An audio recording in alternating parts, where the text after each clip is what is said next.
యుద్ధంలో తనకెదురులేని పరాక్రమం కావాలని, లోకపాలురను మించిన మహిమ కావాలని, ముల్లోకాలను జయించాలని హిరణ్యకశిపుడు కోరుకున్నాడు. అతని తపస్సుకు మెచ్చిన బ్రహ్మ దుర్లభాలైన ఈ వరాలన్నీ ఇచ్చి దయచూపి ఇలా అన్నాడు: నాయనా, ఈ వరాలు ఎటువంటి వారికైనా దుర్లభాలు. పూర్వం ఎవరూ ఇట్టి వరాలు కోరలేదు.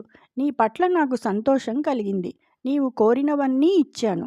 నేర్పరివై, బుద్ధిమంతుడవై, రక్షణశీలం కలిగి ఉండు సుమా అని అమోఘమైన వరాలిచ్చి రాక్షసరాజు పూజించగా పద్మాసుడైన బ్రహ్మ దేవతలందరూ నమస్కరిస్తూ ఉండగా తన నివాసానికి వెళ్ళాడు.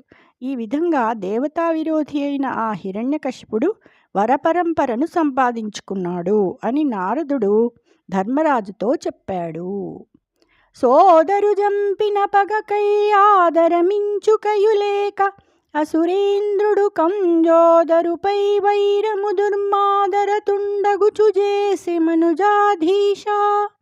ధర్మరాజా, ఆ అసురేంద్రుడు తన తమ్ముని చంపిన పగ తీర్చుకోవడానికి విష్ణువుపై ఏమాత్రం గౌరవం లేక గర్వాంధకారంతో వైరం వహించాడు. జై శ్రీకృష్ణ.